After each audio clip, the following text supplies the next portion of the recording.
Kami po ay nangangaral ang salita ng Diyos ng libre. Pag sinabing libre, wala pong bayad. At kung may mga humihingi man po o nagbibigay sa inyo ng envelope, hindi po namin sila kasama. Dahil ang salita ng Diyos ay hindi po ipinagkakalakal, kundi ito ay pinapangaral po ng libre. Naniniwala po ako na sa salita ng Diyos at kaya nandito kaming muli sapagkat ang sabi ng Bible, faith cometh by hearing and hearing by the word of God. Nanggagaling ang pananampalataya sa pakikinig at pakikinig lamang ng salita ng Panginoon. Naniniwala kami na ang salita ng Diyos ito ay may buhay at nagbibigay ng buhay, mga kaibigan. Ang salita ng Diyos, ito po ay para sa bawat isa. Kami po ay nandito upang ibahagi sa inyo ang salita ng Panginoon. The Bible says, believe in the Lord Jesus Christ and thou shalt be saved. Believe in the Lord Jesus Christ and thou shalt be saved. The Bible says, but God commended His love toward us in that while we were yet sinners, Christ died for us. Nandito kami upang ibahagi ang gospel. Ang gospel, ito po ay ang death, burial, and resurrection ng Panginoong Jesucristo. Nandito kami upang ibahagi ang magandang balita. Kapag sinabing magandang gospel, ito ay magandang balita. Bakit? Ano po ba itong magandang balita? Ibig bang sabihin mayroong masamang balita? Mayroon pong masamang balita. Ang sabi ng Bible, for all have sinned and come short of the glory of God. Ang lahat ng tao ay nagkasala. There is none righteous, no not one. As it is written, the Bible says, there is none righteous, no not one. Wala pong matuwid, wala po kahit isa. Ang lahat po ay nagkasala. Ako na nagsasalita sa inyo ay isang makasalanan. Kayo na nakikinig sa gabing ito ay makasalanan.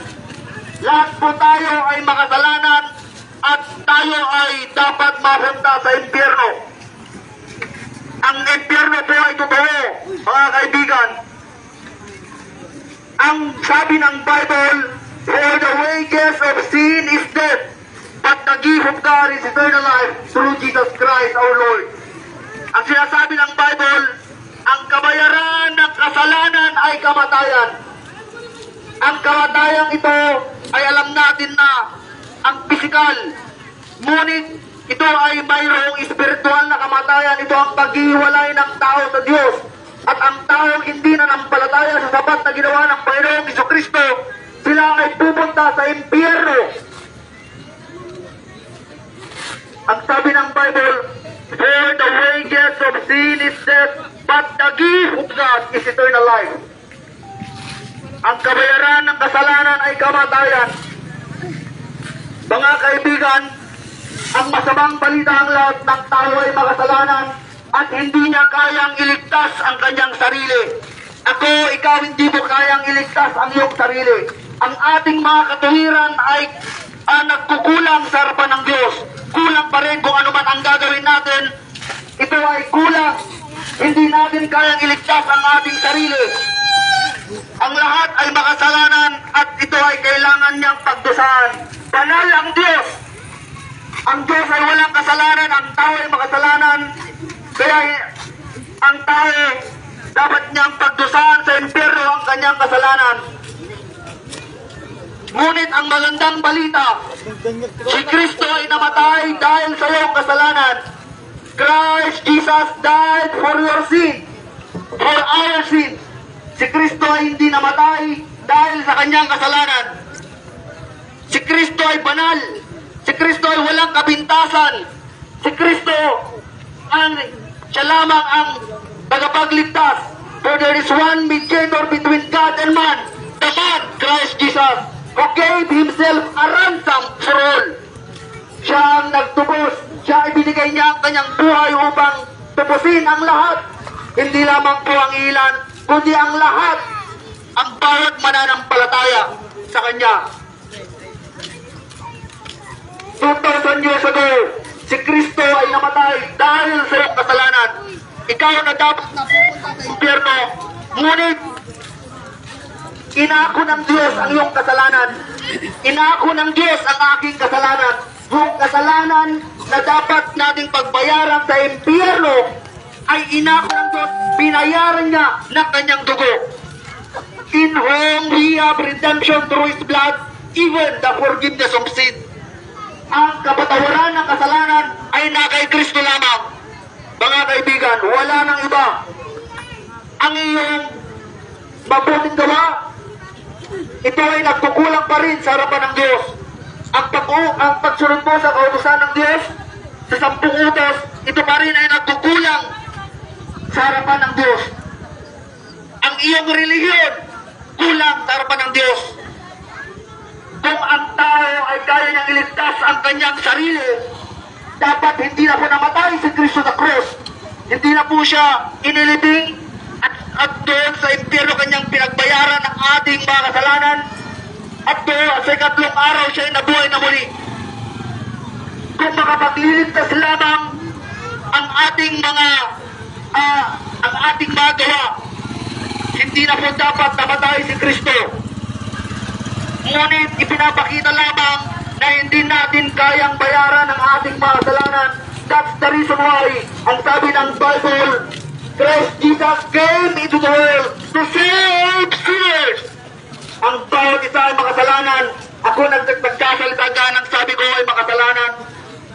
Ngunit ang magandang balita, si Kristo ay namatay, inilibing at nabuhay na muli para sa iyo. Sapat na yun upang ikaw ay maligtas. Panampalatayanan mo lamang ang sapat na ginawa ng Panginoong Jesucristo. Believe in the Lord Jesus Christ and thou shalt be saved. Ang kapatawaran ng kasalanan ay na kay Kristo lamang. Wala nang iba. Si Kristo ang tagapagligtas. Siya ang mediator. Siya ang tagapamagitan. Wala nang iba. Sabi ng Bible gaya ng nasusulat, for there is one mediator between God and man, the man Christ Jesus. Wala nang ibang mediator pa.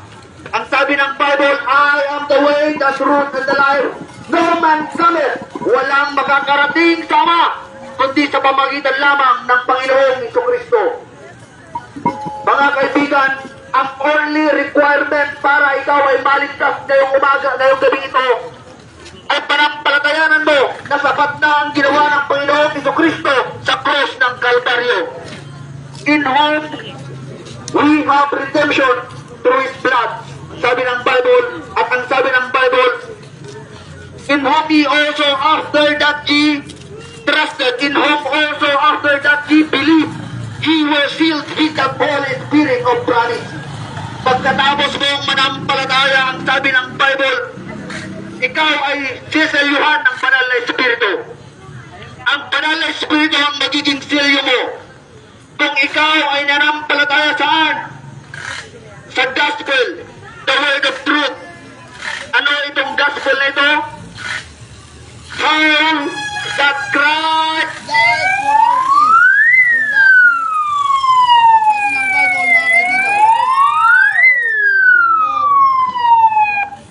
Pinampalatayanan po natin ang ginawa ng Panginoong Jesucristo sa krus. Yun lamang ang requirement. Sapat na ang ginawa niya. Pag sinabing sapat na, wala ka nang may dadagdag at hindi mo na dapat bawasan. Sufficient. Sapat na ang ginawa niya. Doon lamang kay Kristo nagkaroon ng satisfaction ng Ama. Nasatisfy ang Ama sa ginawa ng Panginoong Jesucristo. Kaya yung ating magawa ay hindi pa nagsatisfy ang Diyos. Kaya hindi niya tayo kayang iligtas ng ating magawa. Si Kristo lamang, wala nang iba. Panampalatayanan mo ang Ebanghelyo ito. Ano ang mabuting balita? Kung paano si Kristo ay namatay dahil sa iyong kasalanan, siya ay inilibing at sa ikatlong araw ay nabuhay na muli para sa iyong kaligtasan. ngayong gabi, ito ay nagkaroon ka na ng kinakailangan mong mamili. Ano ang iyong pipiliin? Ang hindi manampalataya o ang manampalataya? Kung mananampalataya ka, ikaw ay maliligtas. Dahil ang Ebanghelyo ng Kristo, nandoon ang kaligtasan, nandoon ang Ebanghelyo, ito ay ang kapangyarihan ng Diyos sa kaligtasan. As the Bible says in Romans chapter 1 verse 16, "For I am not ashamed of the gospel of Christ, for it is the power of God unto salvation to everyone that believeth." Sa bawat mananampalataya, yan po ang sabi ng Bible. Panampalatayanan mo ngayong gabi si Kristo dahil sapat na ang ginawa niya sa cross ng Calvary. Ngayong gabi, now is the day of salvation. Ngayon ang araw, ngayon ang oras ng iyong kaligtasan. Believe on the Lord Jesus Christ and thou shalt be saved. Marami pong salamat.